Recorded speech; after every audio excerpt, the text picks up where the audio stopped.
Welcome to our channel. ఈరోజు మనతో పాటు ఉన్నారండి ఎంపైర్ డెంటల్ కేర్ నుంచి డెంటల్ సర్జన్ డాక్టర్ సాధన గారు. సో మేడంతో ఈరోజు మనం ఏం మాట్లాడుతున్నామంటే అసలు డెంటల్ గురించి టోటల్గా మిత్స్ అండ్ ఫ్యాక్ట్స్ గురించి మాట్లాడదామండి. సో మేడంతో డైరెక్ట్గా ఇంటరాక్ట్ అవుదాం. నమస్తే మ్యామ్. నమస్తే అండి. మేడం, కొన్ని మిత్స్ అండ్ ఫ్యాక్ట్స్ ఉన్నాయి డెంటల్ పైన. సో వాటి గురించి ఇప్పుడు మన ప్రేక్షకులకు తెలియజేద్దాం. ఓకే మేడం, డెంటల్ ప్రాబ్లం ఉన్న వాళ్ళు లవంగం నోట్లో పెట్టుకుంటే సో ఏ ప్రాబ్లం ఉన్నా డెంటల్ నుంచి ఏ ప్రాబ్లం ఉన్నా పోతుంది అని చెప్పేసి అంటారు. ఇది ఎంతవరకు కరెక్ట్?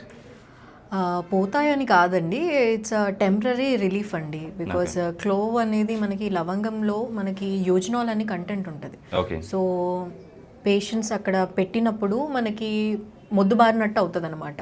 ఓకే. సో అక్కడ మనకి పెయిన్ అనేది రాదు for some period of time. Okay. But అదే కంప్లీట్గా సొల్యూషన్ అని కాదు, కంపల్సరీ మనకి డెంటల్ విజిట్ అనేది చేయాలి. బికాజ్ డెంటిస్టే చెప్పగలుగుతారు అది మనకి దేని ద్వారా నొప్పి వస్తుంది అనేది. ఓకే. సో దానికి ట్రీట్మెంట్ అయితే ఖచ్చితంగా చేయాలి. ఇది జస్ట్ టెంపరీ రిలీఫ్ మాత్రమే. ఓన్లీ నొప్పి కోసమే లవంగం పెట్టుకుంటారు? అవునండి, జస్ట్ నొప్పికి తగ్గడానికి మాత్రమే అది పని చేస్తుంది, అంతేకాని దానివల్ల శాశ్వతంగా ట్రీట్మెంట్ అనేది కాదు. మేడం, పుచ్చిపోయిన పనుల పైన అంటే హోల్ పడుతుంది కదా, హోల్ పడ్డప్పుడు అంటే ఆ పెయిన్ తగ్గించుకోవడానికి పొగాకు మళ్ళీ బయట వాడుతూ ఉంటారు కదా, తంబాకు లాంటి పొగాకు, ఆ పొగాకును కూడా పెట్టుకుంటారు. దానివల్ల పెయిన్ తగ్గిపోతుంది, నార్మల్ అయిపోద్ది అంటారు. ఇది ఎంతవరకు కరెక్ట్? అంటే అది ప్రొడ్యూస్ చేసే హీట్ని దాన్ని బట్టి వాళ్ళకి మేబీ కొంచెం రిలీఫ్ అయినట్టు అనిపిస్తుంది తప్ప, అదే ఆ టొబాకోలో కూడా మనకి లైక్ నమ్నెస్ అది వస్తుంది కాబట్టి వాళ్ళకి కొంచెం మత్తులాగా ఉండి అని for some period of time వాళ్ళకి పెయిన్ తగ్గినట్టు అనిపిస్తుంది. బట్ దాని ఎఫెక్ట్ అయితే ఎప్పుడైతే వెళ్ళిపోతుందో మళ్ళీ పెయిన్ అనేది వస్తూ ఉంటుంది. సో కంపల్సరీ ట్రీట్మెంట్ అనేది చేయించుకోవాలి. ఇవి జస్ట్ హోమ్ రెమెడీస్ మాత్రమే. మేడం, కాటన్లో ఏమంటారు మన జెండు బామ్ పూసి కూడా పెడతా ఉంటారు. నేను చాలా పేషెంట్స్ దగ్గర విన్నానండి, జెండు బామ్ అని జిందా తిలస్మత్ అని పెడుతూ ఉంటారు. బట్ అలా చేయకూడదు. ఎప్పుడైనా కానీ అసలు అలాంటివి వాడకూడదు.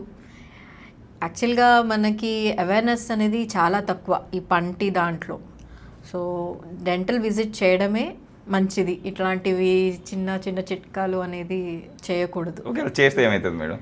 పెయిన్ అది మనకి తగ్గుతుందో ఏమో కానీ ఆ ప్రాబ్లం పెద్దగా అవకాశం ఉంటుంది, డిలే అవుతుంది. మనకి ఆ టైం వరకు వాళ్ళకి తగ్గినట్టే అనిపిస్తుంది, కానీ దానివల్ల స్వెల్లింగ్ రావడము లేదా తర్వాత పెయిన్ అనేది ఇంక్రీజ్ అవుతుంది. అప్పుడు వాళ్ళు డెంటిస్ట్కి విజిట్ అవ్వడానికి చూస్తారు. సో ఇట్లాంటివి చేయకపోవడమే బెటర్. ముందే మనం దాన్ని పరిజ్ఞానించుకొని డెంటిస్ట్ దగ్గరికి వస్తే బెటర్ అండి, నా సజెషన్. మేడం, పంటి ప్రాబ్లం ఉన్న వాళ్ళు కొంతమంది అంటే పళ్ళు పుచ్చిపోయి అది కంపల్సరీ పీగించుకుని అంటే పీకకుండా దాన్ని రక్షించుకోవడానికి రూట్ కెనాల్ చేయించుకోవాలని చెప్పేసి డాక్టర్లు చెప్తా ఉంటారు. సో ఈ రూట్ కెనాల్ చేసేటప్పుడు పెయిన్ ఉంటుందా? ఆ పెయిన్ తట్టుకోగలుగుతారా? పెయిన్ ఉంటుందా అని అంటే 100% పెయిన్ ఉండదు అని నేనేం చెప్పను. బట్ మైల్డ్ పెయిన్ అయితే ఖచ్చితంగా ఉంటుందండి. అండ్ ఎప్పుడైతే మనం ఎనస్థీషియా ఇస్తామో సో ఆ ఇంజెక్షన్ ప్రిక్ పెయిన్ లైట్గా ఉంటుంది. అండ్ చేసేటప్పుడు కూడా కొంచెం పెయిన్ అనేది కామన్ అండి. అండ్ ట్రీట్మెంట్ రూట్ కెనాల్స్ చేసిన తర్వాత కూడా పోస్ట్ ట్రీట్మెంట్ మనకి 1 to 2 days వరకు మనకి మైల్డ్ పెయిన్ ఉంటుంది. దానికి కూడా మనకి మెడికేషన్స్ అనేది పెయిన్ కిల్లర్స్ ఇస్తాము. దానివల్ల మనకి పెయిన్ నేను తట్టుకోలేనంత అయితే ఏమీ ఉండదు. పెయిన్ అయితే డెఫినెట్గా కొంచెం లైట్గా ఉంటుంది.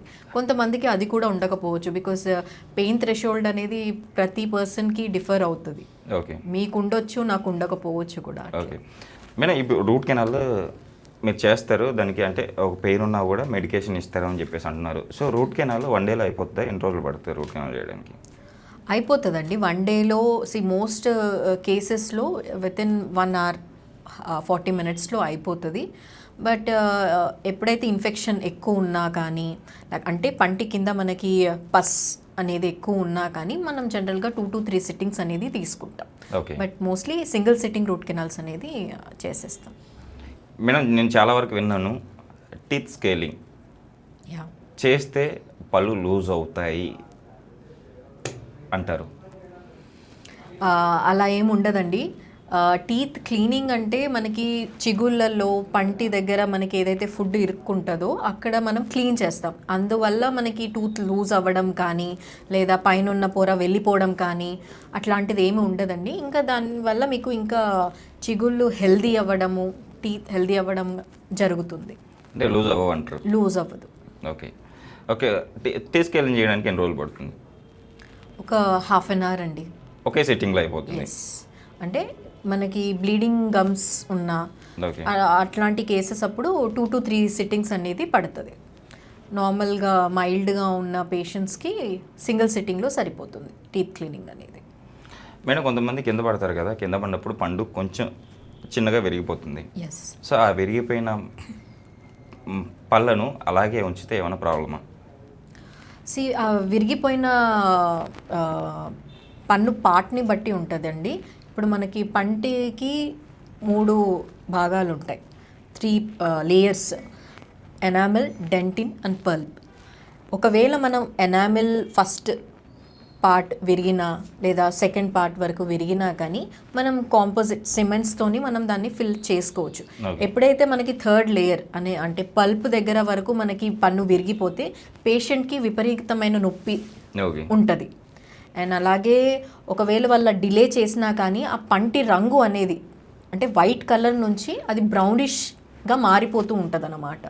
సో అప్పుడు మనం ట్రీట్మెంట్ అనేది చేయాలి. ఏం చేయాలి అంటే రూట్ కెనాల్ చేసుకొని పంటికి క్యాప్ అనేది పెట్టుకోవాలి. ఒకవేళ పన్ను మనకి వేరు దాకా విరిగిపోయింది అనుకోండి, ఆ కండిషన్స్లో పన్ను అనేది తీసేయాల్సి వస్తుంది. అండ్ ఇంకోటి ఏంటి అని అంటే చిన్నపిల్లలు మోస్ట్లీ మనం చూస్తుంటాం స్కూల్లో పడ్డం కానీ, లైక్ కబడ్డీ ఆడేటప్పుడు లేదా స్టెప్స్ నుంచి పడినప్పుడు పన్ను మొత్తం బయటికి ఊడొచ్చేస్తూ ఉంటుంది. Okay.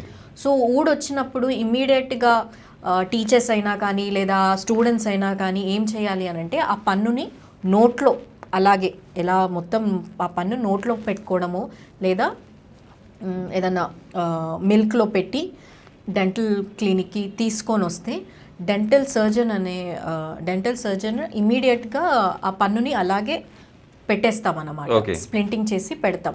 So most of the కేసెస్లో అది మనకి అలాగే ఫిక్స్ అయిపోతుంది. ఓకే. సో అది తెలియక చాలా మంది మొత్తం పన్ను ఊడిపోయింది అన్న కాన్సెప్ట్లోనే వాళ్ళు వెళ్తూ ఉంటారు. నిజం, నేను కూడా ఫస్ట్ టైం వింటున్నాను మేడం మీరు చెప్పేది. మళ్ళీ పన్నుని మన అతికియొచ్చు అని చేయొచ్చు. చెప్పేసి. రీసెంట్గానే ఒక 9th క్లాస్ అబ్బాయికి ఆడుతునేటప్పుడు కింద పడ్డాడు. స్టెప్స్ మీద నుంచి కింద పడిపోయి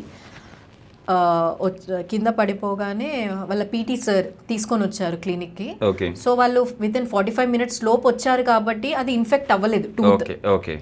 సో ఆ పన్నుని నేను మళ్ళీ అలాగే రీప్లేస్ చేశాను. అంటే అదే టూత్ని సాకెట్లో పెట్టేసి స్ప్లింటింగ్ చేస్తాం అన్నమాట. Okay. అంటే అటు ఇటు పన్నుల సపోర్ట్ తీసుకొని టై చేసేస్తాం. ఓకే. సో అది అలాగే డిస్టర్బ్ అవ్వకుండా ఫర్ ఒక అట్లీస్ట్ 1 month పీరియడ్ 1.5 month వరకు అలాగే పెడితే మనకి దాని చుట్టూ కూడా పెరిడాన్షియం కానీ చిగుర్లు కానీ దానికి సపోర్ట్ ఇచ్చుకుంటూ ఆ పన్ను అనేది ఉంటుంది. నిజంగా మేడం, ఈరోజు మన స్టూడియోకి వచ్చి మన ప్రేక్షకుల కోసం అంటే డెంటల్ పైన ఉన్న అపోహలను చాలా చక్కగా వివరించారు. Thank you ma'am. Thank you అండి.